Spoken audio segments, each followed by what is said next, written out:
E está entrando no ar mais um episódio do Pode Ser Saudável, o seu podcast da Iniciativa Saudável. Aqui você encontra informações sobre tudo que engloba o estilo de vida saudável. No programa de hoje temos aqui duas convidadas um tanto quanto doces. A Márcia, que é técnica em nutrição e gestora da Doce Fatia, um dos doces mais gostosos de Lavras, e sua filha Giovana. O importante é insulina e informação. Não, é importante a insulina e brigadeiro. Tá certo. Mãe e filha que vão nos contar como foi o seu primeiro contato com o diabetes e como tem sido o seu relacionamento nesses anos todos com a diabetes tipo 1. E como não poderia faltar, a minha musa inspiradora e idealizadora da Iniciativa Saudável, doutora Fernanda Castro. Seja muito bem-vinda! Isso aí, o problema é no pâncreas, não é no estômago, né? Eu sou o Felipe do Carmo e aumente o som porque tem muito conteúdo novo chegando para te mostrar que você pode ser saudável com o diabetes. Então vamos lá! Então vamos lá. Márcia, como que foi esse momento tão dramático na sua vida, né? De receber esse diagnóstico que para alguns pais é assustador, né? Poxa, minha filha, meu maior tesouro agora está diabética, é diabética. Como que foi essa emoção, esse misto de emoções? Então, na realidade, quando a gente tem filhos, já na gestação, a gente sempre pensa assim, que seu filho já vai ser aquele serzinho lindo, como sempre é mesmo, e que vai estar tudo certo, né, na sua caminhada. Embora eu pense assim que cada um de nós tem uma história para ser vivida, e eu acho que aí você tem que entender que se acontece alguma coisa no meio do caminho, porque tinha que realmente acontecer. Quando a gente teve o diagnóstico da Giovana, primeiro que foi complicado porque ela era uma menina muito saudável, ela se alimentava bem, tinha o seu soninho todos os dias, né, que é o normal, brincava todos os dias no sol, né, que a criança precisa tomar sol todos os dias, então procurava fazer com ela, o pediatra sempre recomenda. A boa alimentação, sono, né, no horário certinho, tomar sol todos os dias, interagir com outras crianças, enfim, o que a gente considera normal. Aí, o que acontece é que a Giovana começou a emagrecer, né, e ela já era uma criança assim que tinha umas dobrinhas bonitinhas, né, nas perninhas, nos braços, e foi próximo aos 2 anos de idade. E ela começou a emagrecer e fazia muito xixi. E nisso, ela começou a não querer se alimentar direito. E eu comecei a levar no médico. Eu levava num pediatra, falava que não era nada. Levava no outro, falava que ela estava tomando muita água. Ele falava, não, é porque está muito calor. Então, no calor, dá muita sede mesmo. Então, não se preocupe, mãe, tá tudo bem com ela. Aí, voltava para casa com alguns medicamentos que passavam. Tomava o medicamento, não melhorava. Voltava em outro médico. E o médico falava, não, isso é uma sinusite. Vamos entrar com um remedinho, vai ficar tudo bem. E isso durou mais ou menos, uns 2, 3 meses, né, nessa situação. E nesse meio tempo, ela já não estava querendo brincar mais, que ela era uma menina muito ativa. Então, começou a ficar meio, sabe assim, quietinha no canto dela. A gente pegava para sair de carro para passear, ou então para ir em algum lugar, deitava no meu colo. E aí começou a ficar preocupante. Até que um dia, meu marido, que tinha avó que tinha diabetes, levantou essa hipótese, que poderia ser diabetes. E eu, naquele momento, eu pensei, imagina, não vou nem pensar nisso, isso é uma coisa que não existe. Aí fomos levando assim mais um pouco, e ela, nessa época, ela usava fraldinha, a fraldinha encharcava durante a noite, coisa que não acontecia antes, né? Até que um dia, num sábado, ela levantou, saiu da caminha dela, foi pro sofá e deitou, e não quis levantar. E naquele dia eu fiquei muito preocupada, porque eu queria dar leite, ela não queria. Aí fui na cozinha, peguei o suco de caju que ela adorava, enchi de açúcar, porque eu falei, quanto mais docinho eu fizer, mais ela vai sentir que tá gostoso e vai tomar. E aí fui lá, peguei a canequinha dela, fiz o suco de caju, dava na boquinha dela, ela falava que não queria, eu falava, toma mesmo só um pouquinho, só um pouquinho. E nisso, como ela não quis tomar, eu liguei pra minha irmã, né, já muito preocupada. Minha irmã falou, vou ligar pro pediatra dos meus filhos e vou ver se ele te atende. E ele estava fazendo plantão no consultório dele nesse sábado. E aí nós fomos. Chegando lá, ele fez uma consulta normal. E aí ele mostrou pra gente que dentro da garganta dela tinha um pouquinho de pus. Então ele falou, não, pai e mãe, tá tranquilo. Olha, o peitinho dela não tá chiando. Ela tá com uma sinusite, tá vendo aqui como é que tá a secreção? Tá tudo bem, vou passar um antibiótico. Aí meu marido falou assim, olha, pode ser diabetes? Ele falou, olha, um pouco provável. Aí ele falou, mas eu gostaria de fazer um exame nela para saber se ela tá com diabetes. Nós estávamos num consultório próximo ao hospital, né, lá em São Paulo, São Camilo. Daí nós fomos pro hospital. Quando nós chegamos lá, ela estava com 590, se não me engano, de glicemia. E aí ela já foi direto para UTI. Então, naquele momento que o médico nos chamou, né, e disse, olha, sua filha está com diabetes. Aí ficou, assim, realmente uma situação que nós entramos em pânico, né, eu e meu marido. A gente ficou muito triste, porque você vê uma criança de 2 aninhos, diabética, não, você acabou de completar 2 anos nessa fase. Naquele momento, a sua cabeça passa um monte de coisa. Você pensa, meu Deus, tem cura? Ela vai ter que conviver com isso para sempre? Como vai ser o futuro dela? Isso, olha, passa tudo isso na cabeça. Ela vai, como é que vai ser o futuro dela? Vai sobreviver? Tá, não tem como. Então, assim, uma coisa maluca. Nisso, o hospital chamou uma endocrinologista, que era pediatra. E eu lembro que ela veio para conversar comigo e ela tinha um filho na idade da Giovana. Quando ela veio falar pra gente, olha, sua filha tá com diagnóstico de diabetes, aí eu fiz as perguntas que eu acho que a maioria dos pais fazem, né? Como é que ela tinha contraído isso, né? Apesar de saber que você já nasce, né, com essa predisposição. Perguntei se era porque tinha alguém na família, ela falou não. Com diabetes mellitus 1, né, que é o DM1, você não precisa ter nenhum caso na família. A criança nasce com essa predisposição, né? A pessoa nasce com essa predisposição e no decorrer da sua vida, e quando ela acontece de ter uma infecção, ele aparece. Então poderia ter aparecido com um ano e meio, 2 anos e meio, mas ia aparecer. E aí eu fiz 2 perguntinhas bem assim, simples, né, para ela, que eu acho que as mães de meninas fazem, uma pergunta que eu acho que é a clássica mesmo. Primeiro eu perguntei se tinha cura. Ela falou, olha, ainda não. E a outra, ela vai poder ter filhos? Aí ela falou assim, olha, se ela se cuidar, ela vai poder ter quantos filhos ela quiser. Mas para isso, ela vai ter que ter uma vida muito regrada, muito assim, na parte da alimentação, né, de esportes. E se ela se cuidar direitinho, ela não vai ter problema nenhum. E eu lembro que eu comecei a chorar quando ela falou que não tinha cura. E ela, por ser mãe, uma criança da mesma idade, ela começou a chorar junto comigo. Nós nos abraçamos naquele momento porque ela entendeu a minha dor. Porque, como eu falei, a gente quer que os nossos filhos sejam sempre saudáveis.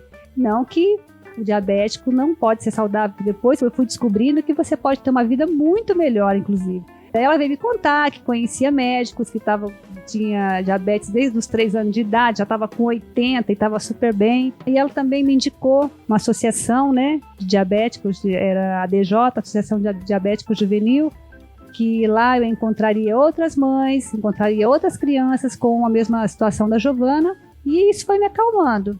Ela ficou internada na UTI durante 5 dias, depois ficou mais alguns dias no hospital. Enquanto ela ficou na UTI, eles que faziam os testes nela, que aplicavam insulina, né? E toda vez que acontecia isso na minha presença, eu ficava muito triste, eu chorava bastante, porque ela era pequenininha, tinha a mãozinha pequenininha, né? Então eles vinham furar o dedinho dela. E toda vez que acontecia isso, meu coração ficava partido. Realmente eu fiquei muito, muito triste. Mas eu e meu marido, nós encontramos forças porque nós pensamos o seguinte: ela é só uma criança e precisa de alguém que cuide dela e cuide bem. Então, a partir daí, eu e ele, nós fomos buscar informações, que eu acho que é o mais importante. Aí, tudo que a gente podia buscar de informação a respeito do diabetes, a gente foi atrás. E como foi esse processo de busca? Vocês buscavam informações onde? Porque, na época, a internet não era tão difundida, né? Não era tão fácil você ter um site ou um portal ou conseguir mandar o e-mail para o médico A ou B para obter informação. Exatamente, não era fácil como hoje, que você vai lá no Google, né, e você encontra algumas informações até que desinforma, mas você encontra muita coisa que te dá um alento. Na época, a DJ me ajudou bastante, porque eu estive lá, conversei com algumas pessoas, e tinha psicólogos, né? Eles tinham um jornalzinho que a gente recebia mensalmente, esse jornalzinho vinha muitas informações. E depois disso, né, como ela ficou se tratando com essa endocrinologista, eu acabei conhecendo outras mães com os filhos na mesma situação que a Giovana. Então a gente trocava informações. A gente nem tinha naquela época WhatsApp, nada disso, mas a gente tinha o telefone. Então, a gente se falava quase todos os dias, né? Uma tinha dúvida, ligava para outra. Às vezes a gente até trocava insulina. Olha, eu tô sem essa, agora você tem aquela. Então, a gente ia fazendo isso. Então, isso deu uma serenada no nosso coração. Mas eu acho que assim, nós levamos uns 2 anos para recuperar desse choque. A gente ficou meio assim, perdido, né? Você já tem a novidade de ter uma filha nova, né? Exatamente. Pais de primeira viagem ainda tem um diagnóstico, uma notícia dessa. Exatamente. Filha única, né? E a gente tinha que lidar com essa situação. E ainda no hospital, eu tive muita dificuldade com a agulha. Então, eu não queria pegar essa responsabilidade para mim, para poder ter que aplicar nela. Aí, graças a Deus, que naquela época já tinha a caneta aplicadora.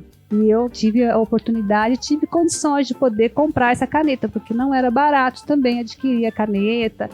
Mas a gente nessa época conseguiu então fazer as aplicações com a caneta.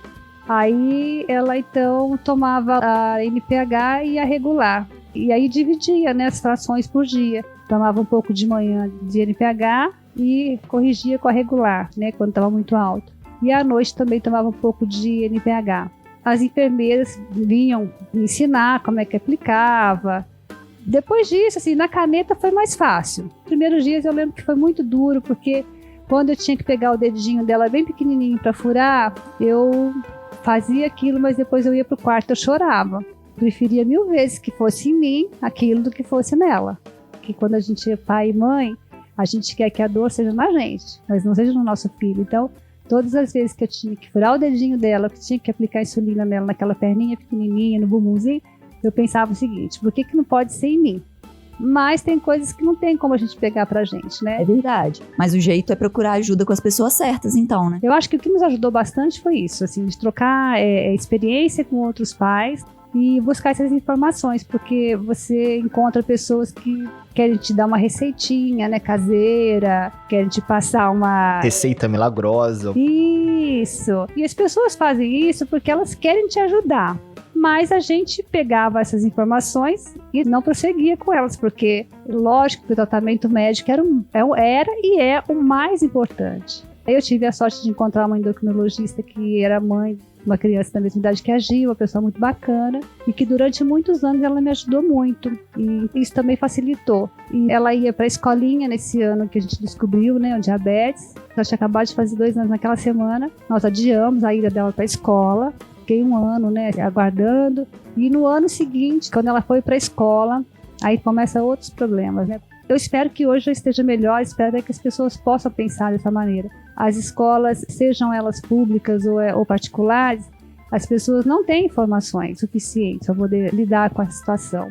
Então, eu fazia uma reunião quando ela mudava de escola ou quando mudava o ano, com a diretora da escola, com a coordenadora pedagógica, com a professora, para poder explicar para elas o que poderia acontecer se elas tivessem uma hiperglicemia ou uma hipoglicemia. Quais seriam os sintomas, os sinais que uma criança iria apresentar? Exatamente, principalmente na hipo, né? Porque quando eles são pequenininhos, eles costumam dormir na escola. Às vezes o professor pode achar que tá dormindo porque tá com sono, mas às vezes a criança tá com hipoglicemia e deitou na caminha lá ou no sofazinho e dormiu, e a professora vai deixar lá 2 horas, 3 horas. E é aí que tá o perigo, porque ela pode estar tendo uma hipo ali severa e os professores não sabem como lidar. E nessa situação, assim, que foi mais difícil, mas depois a gente foi se acertando. E uma coisa que foi importante, desde que a gente descobriu o diabetes da Giovana, é que a gente sempre conversava para que ela lidasse de uma forma bem natural com o diabetes, porque senão ia ser uma coisa muito pesada, já que ela é criança e teria que lidar com isso, né, para a vida toda, porque a gente lá não tem ainda cura, embora melhorou bastante as insulinas, hoje ela usa bomba de infusão de insulina, mas é importante saber que tem que lidar de uma forma tranquila, porque é para a vida toda, né? Essa falta de informação pode ser muito prejudicial para o paciente e para a família dos pacientes, né, Fernanda? Isso. Tem muita gente que busca no Google, né, igual você falou atualmente, assim,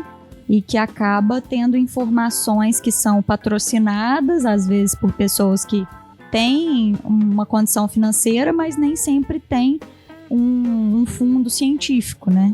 Então acabam fazendo uma desinformação mesmo, igual você falou, né? Assim, acabam confundindo mais ainda a cabeça dessas famílias que estão desesperadas aí por uma coisa nova que está acontecendo na vida, né?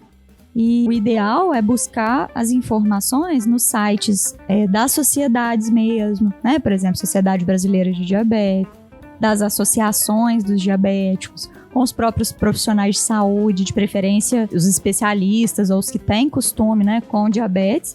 E tem alguns sites que têm textos para a parte dos pacientes mesmo, tem até a divisão, né? Assim, uma parte do site é voltada para os pacientes, outra parte para os profissionais. Então, o que é para os pacientes vai ter uma linguagem muito mais tranquila, né? Assim, muito mais fácil de entender mesmo. No site da SBEM tem até a lista dos endocrinologistas que são registrados na Sociedade Brasileira de Endocrinologia, né? Até para evitar sites de pessoas mal intencionadas que se intitulam endocrinologistas ou médicos, né? Isso pode trazer um grande perigo para o paciente. É verdade, porque assim, como em qualquer área, infelizmente a gente tem também, né, dentre os médicos, aqueles que acham que sabem, que até às vezes têm uma intenção boa, mas não têm uma formação adequada ou querem convencer as pessoas de coisas que eles viram acontecer num frasquinho e não em estudos, né, não baseado em diretrizes, em estudos, então é muito perigoso. É verdade, porque eu, assim, como eu curto muitas páginas, né, de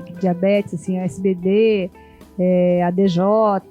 Então, eu recebo muita coisa, assim, de pessoas falando sobre diabetes. E dá pra gente perceber quando a pessoa é uma pessoa séria e é médica, dá pra perceber quando a pessoa não é. Então, tem que tomar muito cuidado. Sim. Na dúvida, pergunte pro seu médico. E tem até alguns profissionais de saúde tentando vender produtos com má intenção. Então, exatamente. Né? Vide Doutor Pedregulho. Na dúvida, procure um médico da sua confiança, né? Porque você tá lidando com uma vida ali, qualquer coisa que você errar vai prejudicar, né? Então tem que buscar alguém que realmente conheça e que você possa confiar. Ô, Giovana, e a gente sabe que a época da adolescência, do final da infância, início da adolescência, é muito difícil para qualquer pessoa, né? E você, assim, apesar de ter, desde que você se lembra como gente, você já tinha que tomar insulina, já tinha que medir glicemia e tudo. Mas foi difícil pra você essa fase? Foi diferente? Ou você acha que foi parecida com os seus colegas? Eu achava bem difícil, porque a gente acha que nossa, só eu tenho diabetes no mundo, mesmo sabendo que existem outras pessoas. A gente, quando é adolescente, tem essa vergonha de contar pros amigos, porque vai ter um olho diferente, as pessoas vão falar, você não pode comer doce, você não pode comer isso, vou contar pra sua mãe. Mas se a gente for parar pra pensar, em quase todas as escolas que eu estudei, pelo menos uma pessoa na escola ou na minha sala tinha diabetes também. E a gente não sabia. Então só ouvia, nossa, tem outra pessoa na escola igual você, mas é aquela coisa, a gente nunca sabe quem é. Mas hoje em dia eu vejo que isso não é problema, que é preciso falar nas escolas, pros amigos, porque quando a gente é mais novo, a gente come besteira, faz um monte de coisa. Se a pessoa que tá com você não sabe, às vezes pode imaginar outra coisa. Tô pensando aqui, eu não lembro na minha sala de ter descoberto que alguém era diabético. Eu também não. Assim, na escola, pelo menos, se tinha, também não. Mas também não ia sair divulgando pro colégio inteiro, né? Não, claro. Mas assim, dentro dos grupos de amigos, acho que não. Mas com certeza devia ter alguém, né? Sim, olha, a sala de 120 pessoas. Então, e aí nesse caso, eu acho importante, eu falava sempre pra ela que era importante ela falar pros amigos que tem diabetes, porque numa hipoglicemia, por exemplo, seu amigo pode te oferecer uma bala, buscar um copo de água com açúcar pra você, né? Que são coisas que são importantes. Eu entendo que os jovens, eles não querem falar porque não querem se expor. Eu entendo esse lado, mas eu acho que se você puder lidar com o diabetes de uma forma mais tranquila e contar, ninguém vai ficar apontando o dedo pra você, né? Aqueles que são seus amigos verdadeiros, eles vão estar ali junto, viu que você não tá legal? Vai te dar uma balinha, vai pegar um refrigerante, ou vai buscar um copo de água com açúcar. Então eu acho que contar é o mais bacana, né? Ainda existe o lado social do adolescente, né? O adolescente, ele não quer ser diferente, ele quer pertencer a um grupo de iguais naquele momento. Mas como que eu vou ser igual sendo diferente? Existe essa crise de identidade normal da idade. Por isso que a gente tem que ter o conhecimento sobre o diabetes e explicar também para os colegas, né? Assim, olha, eu posso comer de tudo, mas eu vou ter que aplicar insulina aqui, tá? Você não liga não e tal, é uma coisa normal pra mim. Então, assim, explicar também pra ele a situação que você tem, pra também não ficar deixando de te chamar para aniversário, né? Porque, coitado, não vai poder comer o negócio. Mas você pode comer, né? Lógico, tem que saber que se exagerar, vai ganhar peso. Mas se moderar ali, não tem problema comer de vez em quando um doce, né? Assim. Bacana você falar sobre isso, Fernanda, porque é o seguinte, a Gi, numa determinada fase, né, eles são convidados para muitas festinhas. E as mães ficavam preocupadas, ela pode comer isso, ela pode comer aquilo. A gente sempre avisava para os pais que refrigerante tinha que ser diet. No começo, a gente até pensou em levar docinhos diet nas festinhas, bolo, mas depois a gente descobriu a contagem de carboidratos, que eu acho que foi a coisa mais maravilhosa que aconteceu. E quando aconteceu essa questão da divulgação, né, da contagem de carboidratos também pela médica, então ficou mais fácil, porque a gente já ia para as festinhas sabendo que se ela comesse lá X salgadinhos, ela teria que calcular um X de carboidrato para poder corrigir. É a mesma coisa com os docinhos e o bolo. Então, eu não acho que diabetes seja um bicho de 7 cabeças. Não acho mesmo. Sei que ele é muito sério e tem que levar a sério o tratamento.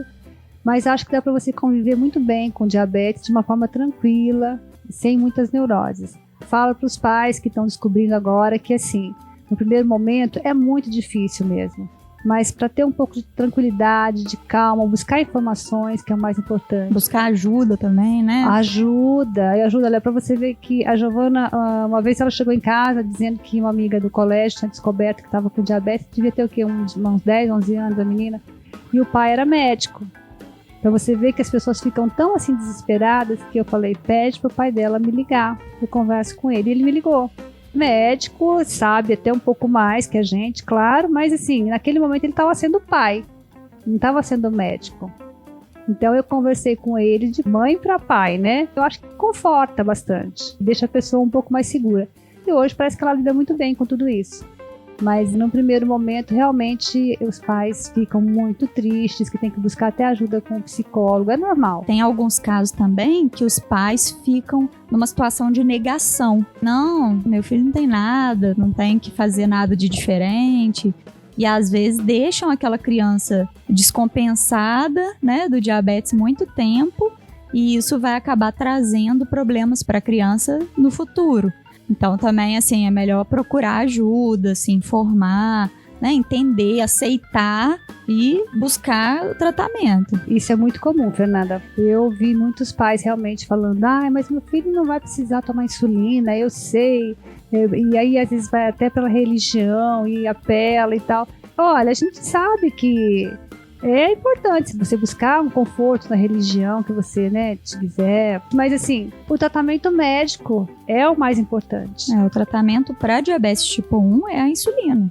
Assim, a gente não vai ter cura, mas tem um tratamento muito eficaz e que pode, assim, que vai deixar a pessoa com uma vida praticamente dentro da expectativa geral. E às vezes até mais saudável, né, do que muitas outras pessoas. É verdade. E essa negação a gente vê mesmo, assim, sabe? O meu filho não vai precisar, meu filho não vai...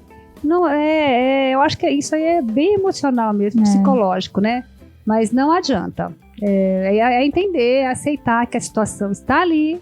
O que você pode fazer naquele momento? Vou buscar o que for melhor para o meu filho. Então, buscar o tratamento médico, né? E como que foi? A gente tá falando de aceitação, mas e pra você, Giovana? Em que momento você tomou consciência, eu tenho que me cuidar porque eu tenho que viver? Eu nunca tive esse problema. Eu sempre cuidei do meu diabetes. Eu nunca fui rebelde a ponto de falar, não, eu vou comer um doce porque eu quero e não vou aplicar insulina. Meus pais sempre deixaram isso bem confortável pra mim, mas...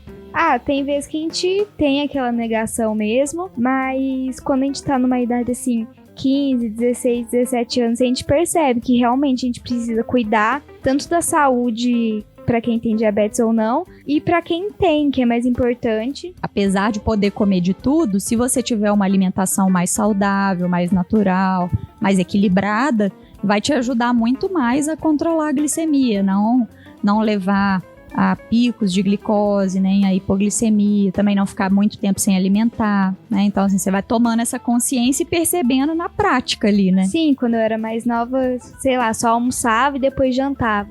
Aí passava mal 3 vezes à tarde e não comia nada. Aí depois a gente vai percebendo, não, eu passei mal porque eu não comi nada mesmo, nem que fosse um pão. E quando a gente começa a amadurecer, fica mais velha, a gente percebe que realmente precisa. Depois que eu comecei a usar a bomba de insulina também, e minha glicemia começou a ficar 100, 150, não passar disso, eu acho que o nosso corpo fica melhor também do que como ficava com 200, 300, que era normal em uma época pra mim. Mas depois que começa a ficar a glicemia boa, você percebe as mudanças no corpo, você fica mais leve, você começa a se sentir normal. Vira uma rotina.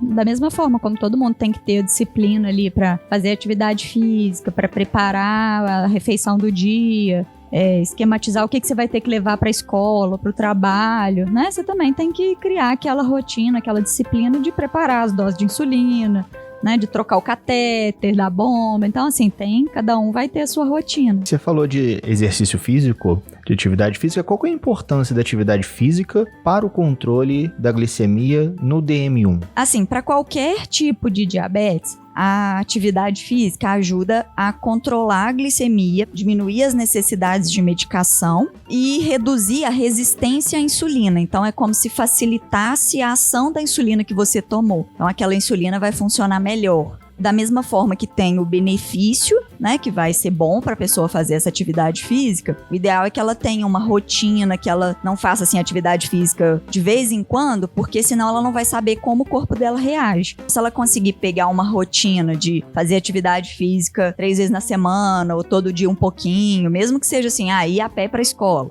dar uma volta de bicicleta, ou jogar bola, né, alguma coisa do tipo, ela consegue perceber assim, não, minha glicemia fica boa, mas depois de 2 horas que eu paro a atividade física, ela cai. Então eu tenho que tomar menos insulina depois. Ou, se eu não comer nada antes, a glicemia vai abaixar. Então passa a comer alguma coisa antes da atividade física. Mas o ideal mesmo é assim, a pessoa medir a glicemia antes da atividade física.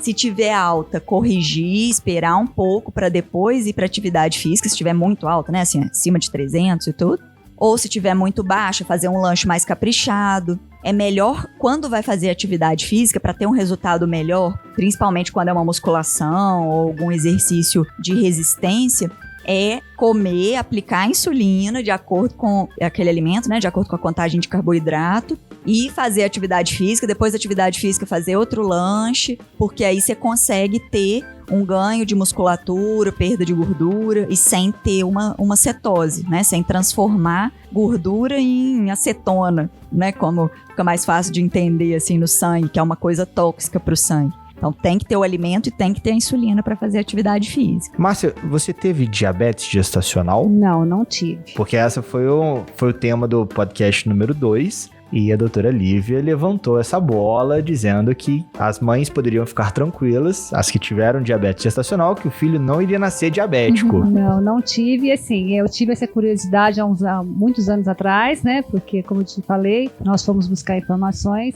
pelas informações que eu tive, não tem nada a ver, a mãe pode ter diabetes na gestação e o bebê nascer super saudável, não tem nada a ver. Então, senhores ouvintes e senhoras ouvintes, a mãe que teve diabetes gestacional, o filho não nasce diabético e não tem diabetes. Ele vai ter um fator de risco aumentado. Mas para diabetes tipo 2. Para diabetes tipo 2. Vamos então perguntar para Giovana o que você espera assim do seu futuro, do futuro do tratamento da diabetes. Pra falar a verdade, antes, quando eu tinha uns 10 anos, eu falava, eu quero a cura e nada mais importa. Mas hoje eu vejo que a gente consegue esperar. Se tiver a cura, claro que a gente vai querer correr atrás, mas no momento, a gente até gosta, assim, de ter diabetes pelas pessoas... Ser mimado, não, né? Tipo, conhecer as pessoas que têm também.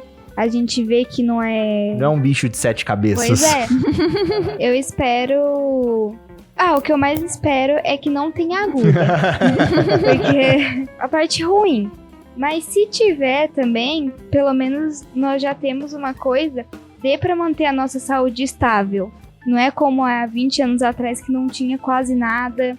as pessoas ficavam com a glicemia alta e não entendiam o porquê. E cada vez que passa, mais coisas novas vão aparecendo, evoluindo, e a gente vai aguardando a cura, mas enquanto isso a gente vai aproveitando o que tem e torcendo para as coisas melhorarem. Vai se tratando, né? Assim, vai aproveitando, por exemplo, que você conseguiu ganhar do governo, né? A bomba de insulina, que não precisa ficar se auto-aplicando, né? Imagina quem tem que tomar a agulhada ali toda hora, né? Então, assim, deve ser bem mais difícil para a pessoa acostumar com aquela rotina, né? A bomba de insulina facilitou a vida de muita gente. E não só facilitar, é uma questão de necessidade para alguns e de melhora clínica, de qualidade de vida, né? Então, assim, tem gente que acaba achando que não compensa porque é muito cara e tudo, mas tem alguns casos que é a melhor opção de tratamento. Sim, é verdade. Eu relutei muito na época que a Giovana era pequena, porque eu achava que seria um fardo pesado para ela ficar com uma bomba e como é que ela ia dormir com um fiozinho ligado nela. Então, eu deixei para mais tarde, né? Então, quando ela fez teste com 8 anos e aí não se adaptou, depois fez o teste com 13 anos e aí foi muito, assim, tranquilo. Então, não fazendo propaganda da bomba, mas assim, eu acho que para ela foi ótimo, a qualidade de vida dela melhorou muito. E olha, não tem esse problema não, o fiozinho é o que menos importa nessa situação, porque a qualidade de vida melhora tanto que as outras coisas são só um detalhe. Com o tempo se acostuma tanto que não tem nenhum problema.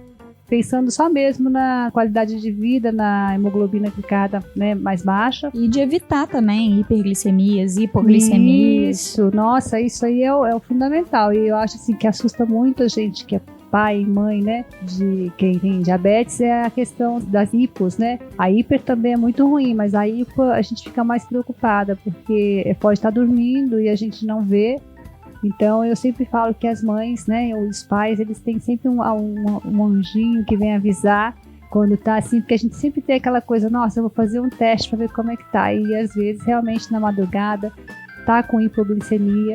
A hipoglicemia é a coisa mais preocupante. A Giovana teve algumas hipos mais severas, mas somente uma vez que ela ficou internada por conta disso. E a gente vai aprendendo, né, no dia a dia como lidar. Mas a bomba ajuda muito, porque com a bomba você já consegue evitar. Quando você está com 80 de glicemia, você já começa a sentir alguma coisa, então com a bomba você já consegue evitar. Dá pra pausar a infusão da insulina. Você não tá num lugar que dê pra comer alguma coisa. Isso. Então é muito mais prático, realmente. Você usa o Libre? Não. O Libre é o sensor de glicemia que substitui, em parte, a ponta de dedo, de ter que furar a pontinha do dedo e tudo. Ainda é uma tecnologia cara, não tão cara igual a bomba, né? Mas ainda é uma tecnologia cara, mas acessível a alguns, tem alguns programas de desconto, então assim, mesmo que não use com tanta frequência, mas pelo menos para dar um descanso ali de 14 dias da ponta de dedo, para ajudar os próprios profissionais de saúde também, saber como é que tá ficando a glicemia, para não ter que ficar anotando lá no papelzinho. É verdade, a gente torce para que todos consigam ter esse tipo de tratamento, né? Que não é tão invasivo, assim, que não precisa furar tantos dedinhos. Mas eu acho que tendo já insulina nos postos de saúde já ajuda muito, porque a gente sabe que está mais facilitado, né, o acesso às insulinas. Hoje só não se trata de diabetes ou quem realmente não tem informação nenhuma ou não quer. E a gente sabe que o tratamento do diabetes acaba evitando muitas complicações. Então a gente tem, assim, em questão de futuro, por exemplo, você tá protegida aí pelo tratamento bem feito, né? Assim, que foi feito até agora pelos seus pais, por você, né? Por ter tido a possibilidade de usar a bomba. Com certeza você tá muito mais protegida das complicações do que uma pessoa que não controla diabetes. E a partir do momento que começa a controlar, já começa a evitar futuras complicações. Ainda mais por fazer vários exames durante o ano. Os exames são tristes pra você, né? Não gosto, não. Acho que uma mensagem que a gente pode ter é que a gente pode ter uma vida saudável, uma vida normal com diabetes tipo 1. É lógico que não pode esquecer da insulina, mas se fizer parte da rotina, fizer parte da dinâmica do dia, a vida pode ser totalmente normal. Pois é, diabetes não é um bicho de 7 cabeças, mesmo que no começo seja difícil, depois a gente vê que não é, se acostuma e vira rotina, então a gente come, já lembra de corrigir, faz teste, não é uma coisa que vive esquecendo. A vida pode ser azul. Exatamente, pode ser azul. E assim, você hoje que tá sofrendo, né, com a situação porque recebeu o diagnóstico, amanhã você pode estar aí ajudando um monte de pessoas com a mesma situação e fazendo com que eles entendam que faz parte. Se cuidar, como a doutora Fernanda falou, a boa alimentação, insulina, a prática de exercícios, né? Conviver com outras pessoas que também têm é bacana porque vai ajudar muito.